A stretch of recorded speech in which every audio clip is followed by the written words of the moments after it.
এমনও অনেক নামাজি আছেন নাউজুবিল্লাহ, আল্লাহ পাক আমাদেরকে তাদের অন্তর্ভুক্ত না করুন, যে নামাজ পড়ার পরে আল্লাহ রাব্বুল আলামিন এই নামাজটাকে ওই নামাজের মুখের উপর নিক্ষেপ করে দেয়, তোমার নামাজের আমার কোনো দরকার নেই। আল্লাহ পাক আমাদেরকে হেফাজত করুন। ধীর স্থিরভাবে পড়েন, রিল্যাক্সে, তাড়াহুড়ার কিচ্ছু নাই। ওয়ামা খালাকতুল জিন্না ওয়াল ইনসা ইল্লা লিয়াবুদুন, শুধুমাত্র আল্লাহর ইবাদত করার জন্যই তো পৃথিবীতে এসেছি।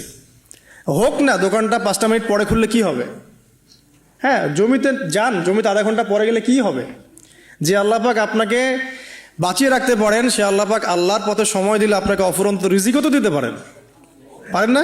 আপনি আল্লাহর হয়ে যান, বাকি সব আল্লাহ আপনার দায়িত্ব নিয়ে নেবেন ইনশাআল্লাহ। আপনি নিজে আল্লাহর হয়ে যান, আপনার সব কিছু দায়িত্ব কে নিয়ে নেবে? আল্লাহ নিয়ে নেবে। তো আল্লাহ পাক আমাদেরকে ধীর স্থিরভাবে আধ্যাত্মিকত্ব অর্জন করে নামাজ পড়ার তৌফিক দান করুন, আমিন। এখন আমরা যত ঝগড়া নামাজের বাহ্যিকতা নিয়ে, হাত বাঁধা, রফুল ইয়াদাইন, আমিন আর পায়ে পা, এগুলো নিয়ে ঝগড়া শেষ আছে? নাই। ইসলামের বিরোধী শক্তিরা হাত ভেঙে ফেলার পায়তারা করে ফেলেছে অলরেডি। হাতই না থাকলে আপনি বাঁধবেন কোথায়? মনে করেন আপনার হাতই নাই, বাঁধবেন কি উপরে না নিচে? তো এই হাত তো ভেঙে ফেলার পায়তারা করা হয়েছে। এখন আপনি পড়ে আছেন বাঁধার কোন জায়গায় বাঁধবেন সেটা নিয়ে, অথচ পুরো বৈশ্বিক চক্রান্ত মুসলিমদের বিরুদ্ধে হাতটাই ভেঙে ফেলে দিবে। তুই বাঁধবি কোথায় হাত? তারপর দেখবো। এটা আমরা বুঝতে পারি না। এটা বোঝার জন্য যে জ্ঞান, ইলম, নূর দরকার তা তো নাই আমাদের মধ্যে। এই জন্য আপোষের ঝগড়া নিয়ে পড়ে আছি। যে ছোটোখাটো যে ইখতিলাফি মাসআলাগুলো চলে আসছে দীর্ঘদিন থেকে, এগুলোর কোনো সমাধানে আসতে পারবে না কিন্তু কেউ। পক্ষে বিপক্ষে কথা চলতেই থাকবে কিয়ামত পর্যন্ত, ওইগুলো নিয়ে আমরা ব্যস্ত আছি। তো আমি রিকোয়েস্ট করবো, নামাজের আধ্যাত্মিকত্বের দিকে ফোকাস করেন। নামাজের আধ্যাত্মিকত্ব কি? আপনি আল্লাহর সামনে দাঁড়িয়েছেন, দুনিয়ার সাথে এখন আপনার কোনো সম্পর্ক নাই, আপনি এবং আল্লাহ, মাঝখানে কিছু নাই। নামাজে যা পড়ছেন, সূরা ফাতিহা, অন্যান্য সূরা, রুকুত, তাসবিহ, সিজদা, তাশাহুদ, দরুদ, অর্থ বোঝার চেষ্টা করেন এবং অর্থের দিকে ফোকাস করেন, আল্লাহকে পাবেন ইনশাআল্লাহ। সিজদায়, রুকুতে যখন যাচ্ছেন, আপনি চিন্তা করেন যে আপনি মহাবিশ্বের মহা শক্তিধর আল্লাহ রাব্বুল আলামিনের সামনে মাথা নত করেছেন। আপনি চিন্তা করেন যে আল্লাহ আপনাকে দেখছেন। এখন যখনই মানুষ নামাজে দাঁড়ায়, আল্লাহ পাক তার দিকে দৃষ্টি নিবদ্ধ করে, এবং যখন মানুষ এদিক ওদিক তাকানো শুরু করে নামাজে, আল্লাহ পাক মুখ ঘুরিয়ে নেন। হ্যাঁ, নামাজে ওই যে আমরা যে ডিজিটাল নামাজ পড়ি না এখন, ডিজিটাল মানে 4 রাকাত নামাজ 4 মিনিটে শেষ। এক রুকু করলে সেজদা পাওয়া যায় না, সেজদার তাসবিহ পড়লে আবার এদিকে দেখা যায় যে দ্বিতীয় সেজদায় চলে গেছে অলরেডি ওঠার আগেই। অনেক ক্ষেত্রে ইমাম সাহেবরাও খুব দ্রুত নামাজ পড়ান, অনেক দ্রুত পড়ান। এত দ্রুত নামাজ পড়াবেন কেন? নামাজ জামাতে পড়লে সংক্ষিপ্ত করতে বলা হয়েছে, কিন্তু এত দ্রুত তো পড়তে বলা হয় নাই। এখনও দেখবেন মক্কা মদিনায় গিয়ে নামাজ দেখবেন, মাশা আল্লাহ, নামাজটা তাদের মাশা আল্লাহ, এটার প্রশংসা না করলে হক আদায় হবে না। নামাজটা অসাধারণ, ধীর স্থিরভাবে। ফজরের নামাজ 20 মিনিট, 15 মিনিট, 20 মিনিট পড়াচ্ছে নামাজ, রিল্যাক্স। নামাজে দাঁড়ালে চমৎকার তেলাওয়াত হচ্ছে, আপনি ভুলে যাচ্ছেন নিজেকে। তেলাওয়াত হবে চমৎকার, এবং সবচেয়ে ভালো যিনি তেলাওয়াত করতে পারেন তাকে নামাজে দিতে হবে। রিল্যাক্সে নামাজ পড়বে। ক্ষেত্র বিশেষে আপনি শর্ট করতে পারেন, কিন্তু সবসময় কেন আমরা 4 রাকাত নামাজ 3 মিনিটে শেষ করে দিব? আবার নামাজের পর দোয়াটা হবে লম্বা, অথচ নামাজটাই ছিল দোয়া, নামাজটাই কিন্তু দোয়া। এখন সেজদায় আমরা যদি কান্নাকাটি করতে না শিখি, আল্লাহর সামনে আমি মাথা নত করেছি, এখানে নিজের মনের যত আবেগ, আকুতি, দোয়া, এগুলো আল্লাহর সামনে ঢেলে না দিতে পারি, এই দোয়া কালাম না শিখি, তাহলে তো নামাজের আধ্যাত্মিকত্ব অর্জন হলো না।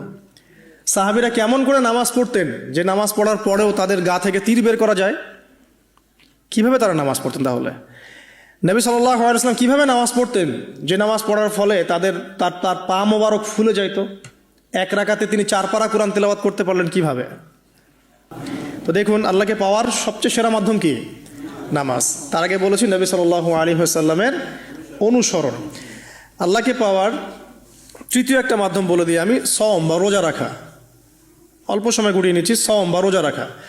রোজা কেন আল্লাহকে পাওয়ার মাধ্যম জানেন? কারণ রোজা রাখা অবস্থায় আমরা কিন্তু গোপনে পানাহার করি না, করি? আমরা রোজা রেখেছি, গোপনে কিন্তু পানি খেতে পারি, কেউ দেখবে না।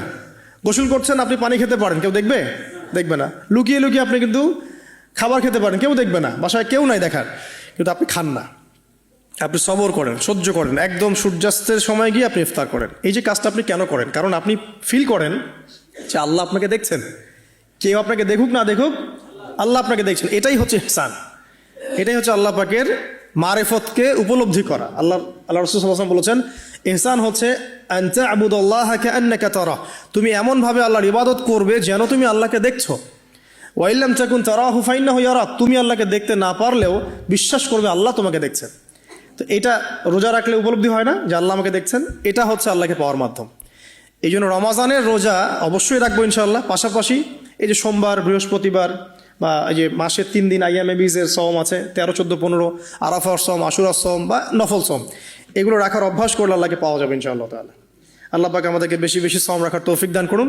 এবং আমাকে আপনাদের সবাইকে বিগত জীবনে আমরা যারা বিভিন্ন সময় সওম রাখি নাই বা রাখতে পারি নাই বা বিভিন্ন সালাত পড়ি নাই, পড়তে পারি নাই, এগুলোকে হিসেব করে আদায় করার তৌফিক আল্লাহ পাক দান করুন, আমিন। 4 নম্বর একটা মাধ্যম বলে দিই আল্লাহকে পাওয়ার, সেটা হলো তিলাওয়াতে কোরআন। কোরআন তেলাওয়াত যে যত বেশি করবে, অর্থ উপলব্ধি করে পড়বে, সে আল্লাহ পাককে চাক্ষুষ পাবে ইনশাআল্লাহ।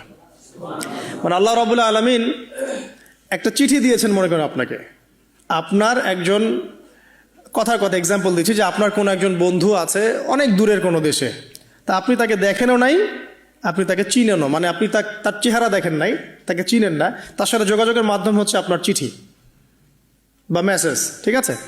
এখন সে আপনাকে কিছু মেসেজ পাঠালো, এই মেসেজের মধ্যে সে কিছু ইনস্ট্রাকশন দিয়েছে যে এইগুলো করতে হবে, এগুলো করতে হবে, বা আপনার প্রতি ভালোবাসার ইজহার করছে। এখন এই মেসেজটা যদি আপনি পড়তে পারেন, তাহলে আপনি আপনার বন্ধুর সাথে একটা কানেকশন তৈরি করলেন না? বুঝতে পারছি না? আচ্ছা, এখন সমস্যা হচ্ছে কি, আমরা ওই মেসেজটা পড়তেই পারি না। আমরা তো কোরআনটা পড়তেই জানি না, তাহলে মেসেজটা পাবো কীভাবে? আর যারা পড়তে জানি সেই ভাষাটা বুঝি না। এখন ওই বন্ধু মনে করেন চিঠি লিখেছে বাংলা ভাষায়, আর আপনি বাংলা পড়তে জানেন না, তাহলে কি পারবেন উপলব্ধি করতে তার মনের ভাব, সেই বন্ধুর আবেগ, ভালোবাসা, প্রেম আপনি কি উপলব্ধি করতে পারবেন? লিখেছে সে উর্দু দিয়ে বা ইংরেজিতে, আপনি ইংরেজি বোঝেন না, ইংরেজি লিখতে পারেন না, তাহলে কি আপনি তার চিঠি বুঝতে পারবেন? এখন আমরা যেহেতু আরবি বুঝি না, এই কারণে কোরআনের মধ্যে কি বলেছেন আল্লাহ রাব্বুল আলামিন আমরা উপলব্ধি করতে পারছি না। আমি কি বুঝাতে পারছি? তো কোরআন শুধুমাত্র তিলাওয়াত করা যথেষ্ট নয়। তিলাওয়াত করলে আপনি প্রত্যেক হরফে 10 নেকি পাবেন, কোনো সমস্যা নাই, কিন্তু ওই মেসেজটাকে উপলব্ধি করতে হলে আপনার অর্থটা জানতে হবে। অর্থ জানলে পরে আপনি দেখবেন আল্লাহকে আপনি চাক্ষুষ সামনে পাচ্ছেন ইনশাআল্লাহ তাআলা। আপনি হতাশ হয়েছেন, হতাশা দূর করার জন্য সূরা আছে কোরআনে। বিপদে পড়েছেন, বিপদ দূর করার সূরা আছে কোরআনে। আপনার রিজিকের সমস্যা কাটানোর সূরা কোরআনে আছে। কোনো হাজতের প্রয়োজন, সূরা ইয়াসিন, হাজতের সূরা চলে আসে। অসুস্থ হয়েছেন, শেফার সূরা কোরআনে আছে। বা কাউকে জিন টোনা করা হয়েছে, বান টোনা করা হয়েছে, ওর শেফাও কোরআনে আছে। এমন কোনো বিষয় নাই যেটা আল্লাহ রাব্বুল আলামিন কোরআনের মধ্যে নাজিল করেন নাই। ব্যবসা করতে চান, কোরআন কথা বলবে, ঠিক আছে? আপনি সামাজিক বিষয়ে ডিল করতে চান, সূরা হুজুরাত কথা বলবে। আপনি ইতিহাস ভালোবাসেন, কোরআনে ইতিহাস দিয়ে ভর্তি করা আছে। আপনি কাব্য ভালোবাসেন, কবিতা পড়তে ভালোবাসেন, কোরআনের মধ্যে কবিতা দিয়েও ভর্তি আছে। আর রহমান আল্লামাল কোরআন খালাকাল ইনসান, এখানে ছন্দ আছে না? প্রত্যেকটা ছন্দ, ওয়ান নাজমি ইযা হাওয়া মা দাল্লা সাহিবুকুম ওয়া মা গাওয়া ওয়া মা ইয়ানতিকু আনিল হাওয়া, ছন্দ আছে না? আপনি উপন্যাস ভালোবাসেন, কোরআনে অনেক উপন্যাস আছে, পড়ে দেখেন, যা চান তাই পাবেন কোরআনে। এক কথায় আপনি আল্লাহকে পাবেন কোরআনের মধ্য দিয়ে। তো কোরআনের সাথে যার সম্পর্ক যত বেশি, আল্লাহর মারেফত সে তত বেশি পাবে ইনশাআল্লাহু আজ্জা ওয়া জাল।